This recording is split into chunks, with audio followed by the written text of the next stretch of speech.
बिस्मिल्लाहिर्रहमानिर्रहीम। अस्सलाम वालेकुम नाज़रीन, A1 टेलीविज़न से मैं हूँ शहरयार अहमद और मैं हूँ महा उबैद। शामिल करेंगे हेडलाइंस।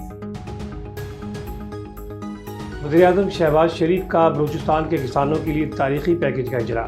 सूबे में 28,000 ट्यूबवेलों को शमसी तवानाई पर मुंतकिल किया जाएगा। सूबे पर 55 अरब लागत आएगी। विफाक में 70%, जबकि सूबों को 30%। वज़ीर-ए-आज़म से गवर्नर और वज़ीर आला बलूचिस्तान की भी मुलाकात। अमन और अमान की सूरत हाल पर तबादला ख्याल किया गया। पाकिस्तानी सहाफ़ी अरशद शरीफ का कत्ल शनाख्त में गलती का नतीजा नहीं था। केन्या की अदालत का पुलिस एहलकारों के खिलाफ कार्रवाई का हुक्म। अरशद शरीफ की फैमिली को 2 करोड़ 17 लाख रुपए हर्जाने देने का हुक्म। केन्या हाई कोर्ट के मुताबिक अरशद शरीफ का कत्ल गैर आईनी गैर कानूनी है। जस्टिस टेरा ने कहा कि अरशद शरीफ के कत्ल की गहराई से तहकीकात लाजमी है। जस्टिस तारिक महमूद जहांगीर के खिलाफ सोशल मीडिया मुहिम।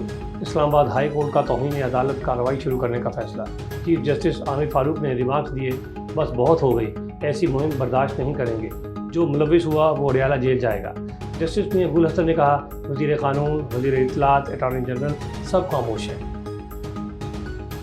तमाम इदारे अपनी आईनी हदूद में रहें। किसी को अदालती फैसलों पर एतराज़ है तो आईनी फोरम से रुजू करें। इस्लामाबाद और पाकिस्तान बार के ओहदेदारों की प्रेस कॉन्फ्रेंस में कहा कि जमात से उम्मीद नहीं है, वो आईनी बालादस्ती के लिए काम करें। मामलात ऐसे ही चलते रहे तो हड़ताल की कॉल देंगे। तमाम फरीक़ैन सुन लें, बहुत हो चुका, हमारा काम आइन का तहफ़्फ़ुज़ है। वज़ारत दाखिला ने एक्स को मुल्क की सलामती के लिए खतरा करार दे दिया। सोशल मीडिया साइट को बहाल करने से इनकार। सिंध हाई कोर्ट में जवाब में कहा गया है कि कुछ अनासिर एक्स के जरिए अदम इस्तेहकाम पैदा करना चाहते हैं।